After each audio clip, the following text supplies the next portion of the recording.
ഞങ്ങള് എന്റെ അമ്മയുടെ സ്ഥലം കല്ലടയാണ്. അവിടുന്ന് വസ്തു വിറ്റുകൊണ്ട് വരുമ്പോ അവിടുന്നാണ് നമ്മൾ വസ്തു വിറ്റിട്ട് കൊല്ലത്തേക്ക് വരുന്നത്. വരുമ്പോ സുചേട്ടൻ എന്നൊരു വാക്കുണ്ടായിരുന്നു, ഞാനുണ്ട് എന്നൊരു വാക്ക്. പക്ഷെ എന്താ സംഭവിച്ചെന്ന് എനിക്കറിയത്തില്ല ഇപ്പോഴും. എന്താ സംഭവിച്ചെന്ന് നമുക്ക് വളരെ വ്യക്തമായി അറിയാം. കാമപിശാശായി മാറിയ രേണു സുധി എന്ന് പറയുന്ന നടിയും മോഡലും നർത്തകിയുമായി ഇപ്പോൾ മാറിയ ആ ഒരു സ്ത്രീ തന്റെ ഭർത്താവിനെ അതിവിദഗ്ധമായ ശാസ്ത്രീയ പരിശീലനത്തിലൂടെ തട്ടിയെടുക്കുകയായിരുന്നു. അതായത് ഭർത്താക്കന്മാരെ തട്ടിയെടുക്കാൻ ശാസ്ത്രീയ പരിശീലനം സിദ്ധിച്ച ഒരു മഹതിയാണ് രേണു സുധി എന്ന് ഇതിനോടകം തന്നെ എല്ലാവർക്കും മനസ്സിലായി കഴിഞ്ഞു. രേണു സുധിയെ കുറിച്ച് പ്രത്യേകം പറയേണ്ട ആവശ്യമില്ല. സോഷ്യൽ മീഡിയയിൽ ഒരു കൊടുങ്കാറ്റായി മാറിക്കൊണ്ടിരിക്കുകയാണ്. കഴിഞ്ഞ ബിഗ് ബോസിൽ നമ്മൾ കണ്ടത് മറ്റുള്ള കാമുകന്മാരുടെ കാമുകിമാരെ തട്ടിയെടുക്കുന്ന കപ്രി എന്ന് പറയുന്ന കാമക്കടുവിയായി മാറിയ കപ്രീനെയാണെങ്കിൽ ഇത്തവണ നമ്മൾ കാണാൻ പോകുന്നത് മറ്റുള്ള ഭർത്താക്കന്മാരെ തട്ടിയെടുക്കാൻ ശാസ്ത്രീയ പരിശീലനം നേടിയെടുത്ത രേണു സുധി എന്ന് പറയുന്ന കാമത്തവളെ ആയിരിക്കുമെന്നുള്ള കാര്യത്തിൽ യാതൊരു സംശയമില്ല.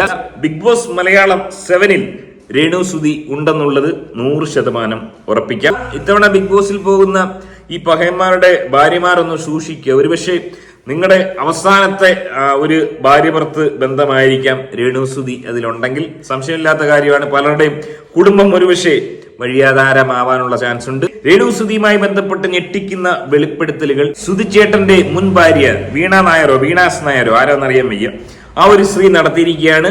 അതിൽ പ്രസക്ത ഭാഗങ്ങൾ കണ്ടതിന് ശേഷം ഇനി എന്താണ് അങ്ങോട്ട് സംഭവിക്കാൻ പോകുന്നത് എന്നുള്ള ഒരു അലേർട്ട് കൂടി നമ്മൾ ഈ വീഡിയോയിൽ കൊടുക്കാൻ ആഗ്രഹിക്കുകയാണ്. ആദ്യമായി നമ്മുടെ വീഡിയോ കാണുന്നവർ തീർച്ചയായും വീഡിയോ ഒന്ന് ലൈക്ക് ചെയ്ത് ചാനൽ തീർച്ചയായും ഒന്ന് സബ്സ്ക്രൈബ് ചെയ്ത് കാണാൻ ശ്രമിക്കുക. എന്താണ് സുധിച്ചേട്ടന്റെ മുൻ ഭാര്യയ്ക്ക് പറയാനുള്ളത്? എന്റെ വീട്ടിൽ ഇപ്പോഴും സുചേട്ടന്റെ ഓർമ്മകളിൽ നിൽക്കുന്ന ഒരു സാധനം പോലും കളഞ്ഞിട്ടില്ല. ഫോട്ടോസുകളാണെങ്കിലും ഒന്നും കളഞ്ഞിട്ടില്ല. ഫോട്ടോസുകളെല്ലാം വീട്ടിൽ തന്നെ ഉണ്ട്. സുധിച്ചേട്ടൻ മരിച്ച സമയങ്ങൾ. അപ്പൊ അമ്മ ഇങ്ങനെ പോയി നോക്കിയപ്പം പറഞ്ഞ് പുള്ളി ഞാനും കിടന്നിരുന്ന കട്ടിലേ തന്നെയാണ് ഞാൻ ആ സമയം കിടന്നുകൊണ്ടിരുന്നത്. അപ്പോഴും പറഞ്ഞു ഇത് എനക്ക് അതൊക്കെ എടുത്ത് മാറ്റാൻ പറഞ്ഞു. പക്ഷെ എൻ്റെ അമ്മ പറഞ്ഞു വേണ്ട, അത് അങ്ങനെ തന്നെ കിടക്കട്ടെ, അവസാനമായിട്ട് നമുക്ക് മേടിച്ച സാധനമല്ലേ പറഞ്ഞു. ഫോട്ടോയൊക്കെ എടുത്ത് മാറ്റി മരിച്ചൊരാളെ ഇതല്ലയോ, അപ്പൊ അമ്മ പറയുന്നത് അവിടെ ഇരുന്നോട്ടെന്ന് പറഞ്ഞു, അങ്ങനെ മാറ്റണ്ടെന്ന് പറഞ്ഞു. ഒന്ന് ആലോചിച്ച് നോക്കുക. സുധിച്ചേട്ടൻ എന്ന് പറയുന്ന ഈ ഒരു വ്യക്തി മരണപ്പെട്ടു പോയതിനു ശേഷം പറയാൻ പാടില്ല, എന്നാലും വലിയ രീതിയിൽ അദ്ദേഹത്തിന്റെ ഒരു ക്യാരക്ടർ തന്നെ മഹത്വവൽക്കരിക്കുന്ന രീതിയിലേക്ക് കാര്യങ്ങൾ പോയി. അതായത് രേണു സുധി പറഞ്ഞ സുധിച്ചേട്ടന്റെ സ്പ്രേ അടക്കമുള്ള സാധനങ്ങൾ, ഡ്രസ് അടക്കമുള്ള സാധനങ്ങൾ എടുത്തു വെക്കുന്നു.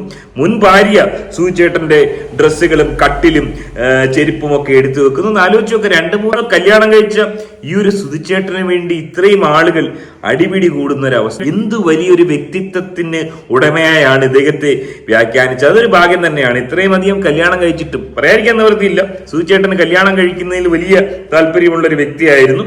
അദ്ദേഹം ഒരു ദുർബലനായിരുന്നു അക്കാര്യത്തിൽ. അതുകൊണ്ട് തന്നെ അദ്ദേഹത്തിന് വലിയ രീതിയിലുള്ളൊരു പരിവേഷം മരണശേഷം കിട്ടിയിരിക്കുന്നു. ഇതുപോലൊരു സൗഭാഗ്യം ആർക്കും കിട്ടത്തില്ല. സാധാരണഗതിയിൽ ചീത്തപ്പേര് കേൾക്കുന്ന കാര്യങ്ങളാണ് ചെയ്തു വെച്ചിരിക്കുന്നത്. പക്ഷെ വലിയ രീതിയിലുള്ള അക്സെപ്റ്റൻസ് കിട്ടുന്നു. വൈഡ്ലി അക്സെപ്റ്റ് ചെയ്യുന്ന രീതിയിലേക്ക് കാര്യങ്ങൾ പോകും. ഇനി കൂടുതൽ ഭാര്യമാർ ഇതുമായി ബന്ധപ്പെട്ട് വരാനുണ്ടോ എന്ന് ചോദിച്ചു കഴിഞ്ഞാൽ ഇതുവരെ ഉറപ്പില്ല.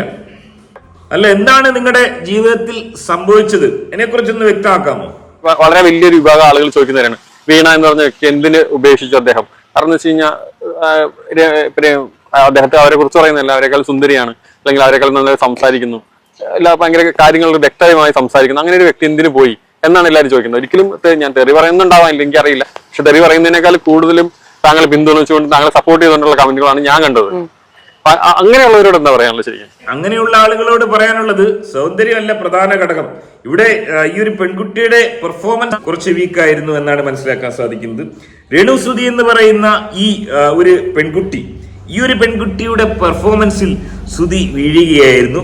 വലിയ സൗന്ദര്യമൊക്കെ ഉള്ള ഒരു കുട്ടിയാണെന്ന് പറയപ്പെടുന്നു. എന്നാൽ പോലും ആ ഒരു പെൺകുട്ടിയെ പോലും ഉപേക്ഷിച്ച് രേണുവിന്റെ കൂടെ വരണമെങ്കിൽ എമ്മാതിരി പെർഫോമൻസ് രേണു കാഴ്ചവെച്ചിട്ടുണ്ടാവും. എനിക്ക് തോന്നുന്നു ഇത് കാണുന്ന പല ആളുകളും ഒന്ന് പേടിക്കേണ്ടിയിരിക്കുന്നു. വലിയ കോൺഫിഡൻസ് ആയിട്ട് ഇപ്പൊ ഇരിക്കുന്ന, തീർച്ചയായും ഈ ഒരു ഇന്റർവ്യൂ കാണേണ്ട ചില ആളുകളുണ്ട്. അവരെ നമുക്കൊന്ന് കൊണ്ടുവരാം. ആൽബത്തിൽ വരുന്നേക്കാട്ട് മുമ്പേ എന്റെ സമ്മതിക്കാൻ തുടങ്ങിയത് എന്തൊക്കെയാ പറയണേന്ന് അറിയൂ. നമുക്ക് പറഞ്ഞിട്ട് കാര്യമില്ല. അത് ആൾക്കാർ ഞാൻ പറഞ്ഞ ചിന്താ ലെവല് കുട്ടീനെ വരെ പറയുന്നുണ്ട്, ഞങ്ങളുടെ കുഞ്ഞു കുട്ടീനെ വരെ പറയുന്നുണ്ട്. അന്ന് ഞങ്ങൾ സുധിച്ചേട്ടന്റെ വീട്ടിൽ പോയപ്പോ ഉണ്ണി കുറച്ച് സ്നേഹം രേണു ചേച്ചി എന്ന് പറഞ്ഞാൽ നമുക്ക് ഭയങ്കര ഇഷ്ടം. കാരണം നമുക്ക് ആ ചേച്ചി നമ്മളെ അടുത്ത് അത്രയ്ക്ക് ബോണ്ടിങ് ആണ്. കുട്ടി കുറച്ച് ഉമ്മ കൂടുതൽ കൊടുത്തതിന് ആ ചേച്ചി കുട്ടീനെ വളച്ചെടുക്കാണ്, അച്ഛന് കിട്ടാൻ വേണ്ടിട്ട് കുട്ടീനെ വളച്ചെടുക്കാണ്. അങ്ങനെയൊക്കെയാണ് ആൾക്കാർ ഓരോന്ന് പറയുന്നത്. അങ്ങനെയാണ് നമ്മുടെ സമൂഹം എല്ലാവരും ഇല്ല കേട്ടോ. അല്ല, അങ്ങനെയാണല്ലോ മുൻ ഭാര്യയിൽ നിന്നും സുധിയെ തട്ടിയെടുത്തത്. കോൺഫിഡൻസ് ഒക്കെ നല്ലതാണ്. ഏറ്റവും ഒടുവിൽ രേണുസുതി നടത്തിയ വെളിപ്പെടുത്തൽ അതുകൂടെ ഒന്ന് കാണും. ആൽബം കാണുന്നുണ്ട്. ഞാൻ ഒരു ദിവസം ഒരു 5-8 പ്രാവശ്യം ആ പാട്ട് കാണും. ഇവനെ കാണാനാണ്. അതെ, ഞാൻ എന്റെ കാണാൻ നോക്കത്തില്ല, ഇവനെ കാണാനാണ് ഞാൻ നോക്കണത്. ഇവനെ കാണാനാണ് ഞാൻ. അതായത് സദാസമയം ഒരുമിച്ച് ആൽബത്തിന്റെയും സിനിമയുടെയും ഷൂട്ടിങ്, അതൊന്നും പോരാതെ റൂമിൽ വന്നതിന് ശേഷം 24 hours ഓനെ തന്നെ കണ്ടുകൊണ്ടിരിക്കുക, ഓന്റെ പേരെഴുതിയ തലേണയിൽ ഉറങ്ങുക, ഓന്റെ പേരെഴുതിയ ജട്ടിയിട്ടുകൊണ്ട് കിടക്കുക. ഇതിന്റെയൊക്കെ അർത്ഥം എന്താണ്? സഹോദര സ്നേഹം വലുതായിട്ട് അങ്ങോട്ട് കൂടിയ മട്ടാണല്ലേ. എനിവേ, ഈ ഒരു പെൺകുട്ടി, ഈ പ്രതീക്ഷ എന്ന് പറയുന്ന ഒരു പകയന്റെ ഭാര്യയുടെ കോൺഫിഡൻസ് ലെവൽ കുറച്ചൊന്ന് കുറയ്ക്കണമെന്നാണ് എനിക്ക് പറയാനുള്ളത്. അല്ല, വീണയ്ക്ക് കൂടുതലായിട്ട് എന്താണ് പറയാനുള്ളത്? തകർന്നു എന്ന് ചോദിച്ചാൽ ഉറപ്പായിട്ടും തകർന്നു. പക്ഷെ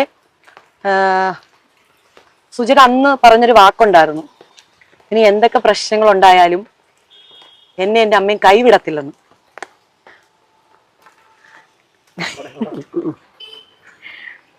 പക്ഷെ കൊട കൊടുക്കാൻ പാടില്ലായിരുന്നല്ലേ? എനിക്കിപ്പോഴും മനസ്സിലാവാത്ത കാര്യം ഈ സുധിച്ചേട്ടൻ എന്ന് പറയുന്ന വ്യക്തി ഏത് തരക്കാരനായിരുന്നു എന്നാണ്. അതായത് ഒരു കല്യാണം കഴിച്ചതിന് ശേഷം ഈ രേണു സുധി എന്ന് പറയുന്ന ഈ ഒരു പെൺകുട്ടിയുമായി പ്രണയത്തിലാവുന്നു. അവിടെ പോയി അമ്മയോടും ഈ സ്ത്രീയോടും പറയുന്നു കൈവിടത്തില്ലെന്ന് പറയുന്നു. പിന്നീട് വന്ന് ഇവിടെ കല്യാണം കഴിക്കുന്നു. ഓൾറെഡി 3 കല്യാണം കഴിച്ചു. ഒരുപക്ഷെ ഇദ്ദേഹം മരണപ്പെട്ടില്ലായിരുന്നെങ്കിൽ ഇതിനോടകം തന്നെ രേണു സുധിയെ ഒഴിയുമായിരുന്നു എന്ന് എനിക്ക് ഇപ്പോൾ തോന്നുന്നുണ്ട്. എനിവേ, അങ്ങനെ ഒന്നും സംഭവിച്ചില്ല. മരണപ്പെട്ടു പോയതുകൊണ്ട് കൂടുതൽ അതിലേക്ക് നമ്മൾ കടക്കുന്നില്ല. സുധിച്ചേട്ടന്റെ ജീവിത രീതി അത്ര അങ്ങോട്ട് വെടുപ്പല്ലായിരുന്നു. എന്നാൽ മരണശേഷം അദ്ദേഹത്തിന് വലിയ രീതിയിലുള്ള അംഗീകാരം കിട്ടി. ആ അംഗീകാരം നേടിക്കൊടുത്തത് ലക്ഷ്മി നക്ഷത്രവും ഈ പറഞ്ഞ രേണു സുധിയുമാണെന്നുള്ള കാര്യത്തിൽ യാതൊരു സംശയമില്ല. എനിവേ, ഗുരുതര ആരോപണങ്ങളാണ് വീണ ഉന്നയിക്കുന്നത്. വീണ വേറെ കല്യാണം കഴിച്ചു, എന്നാലും അവർക്ക് ഇതൊന്നും മറക്കാൻ കഴിയുന്നില്ല. ആട്ടെ, തങ്കപ്പൻ ചേട്ടൻ ഇതുമായി ബന്ധപ്പെട്ട് എന്തെങ്കിലും പറയാനുണ്ടോ? ഈ പറയുന്നതൊക്കെ ഉള്ളതാണോ? രേണുവിനെയും ഞങ്ങളെ ഇവിടെ നിന്ന് തകർക്കണം. അതിനുവേണ്ടി ഇതിന്റെ പുറകിൽ നിന്ന് പ്രവർത്തിക്കുന്ന എല്ലാവരെയും ഞങ്ങൾക്ക് അറിയാം. അതാണ് തങ്കപ്പൻ ചേട്ടന്റെ അഭിപ്രായത്തിൽ ഇതൊക്കെ രേണുവിനെയും കുടുംബത്തെയും കരിവാരിത്തേക്കാൻ ആളുകൾ ഇറങ്ങിയിരിക്കുന്നതിന്റെ ഒരു ലാഞ്ചനയാണ് ഇതൊക്കെ. ഇനിയും ഇത്തരക്കാരിറങ്ങിയേക്കും. എന്നാൽ പ്രേക്ഷകർക്ക് ഇതിൽ നിന്നും മനസ്സിലാവുന്നത്, അല്ലെങ്കിൽ പല ആളുകളും ഒരുപക്ഷെ അലേർട്ടായിരിക്കേണ്ട സമയം അതിക്രമിച്ചു. രേണു സുധി എന്ന് പറയുന്ന ഈ ഒരു കാമ പിശാച് ഏതൊരു ഭർത്താക്കന്മാരെയും, ഏതൊരു സ്ത്രീകളുടെ ഭർത്താക്കന്മാരെയും തട്ടിയെടുക്കാൻ പോന്ന കലാപരിപാടികൾ കയ്യിലുള്ള ഒരു കാമത്തവളയാണെന്നുള്ള കാര്യം ഇതോടുകൂടി തന്നെ ഉറപ്പായിരിക്കുന്നു. എല്ലാവരും ഒന്ന് അലേർട്ടായിരിക്കും, നല്ലതായിരിക്കും. ഈ പറഞ്ഞ എന്താ, ദാസേട്ടൻ കോഴിക്കോട്, പ്രതീഷ്, അതുപോലെ തന്നെ മറ്റേ രജിസാർ പിന്നെ കല്യാണം കഴിച്ചിട്ടില്ല, അദ്ദേഹത്തിന് പേടിക്കേണ്ട ആവശ്യമില്ല, വേണമെങ്കിൽ കെട്ടാം. അത്തരക്കാരൊക്കെ ഒന്ന് അലേർട്ടായിരിക്കുന്നത് നന്നായിരിക്കും. അതുപോലെ തന്നെ ബിഗ് ബോസിൽ പോകുമ്പോൾ അവിടെ കളിക്കുന്ന കണ്ടസ്റ്റന്റുകളൊക്കെ തീർച്ചയായും അവരുടെ ഭാര്യമാർ വലിയൊരു സുരക്ഷാ കവചം ഒരുക്കിയില്ലെങ്കിൽ പണി വാളാനുള്ള എല്ലാ ചാൻസും ഉണ്ട്. എന്റെ ഊഹം ശരിയാണെങ്കിൽ കൂടുതൽ കുടുംബങ്ങൾ തകർക്കപ്പെട്ടേക്കാം ഈ കാമപിശാച് മൂലമെന്നാണ് മനസ്സിലാക്കാൻ സാധിക്കുന്നത്. എനിവേ, ഈ വിഷയത്തിൽ നിങ്ങളുടെ അഭിപ്രായം കമന്റായി രേഖപ്പെടുത്തുക. മറ്റൊരു വീഡിയോ ആയിട്ട് കാണാം. ആദ്യമായി ചാനൽ കാണുന്ന ഒരു വീഡിയോ ഒന്ന് ലൈക്ക് ചെയ്യുക, ചാനൽ ഒന്ന് സബ്സ്ക്രൈബ് ചെയ്ത് കാണുക. ബൈ.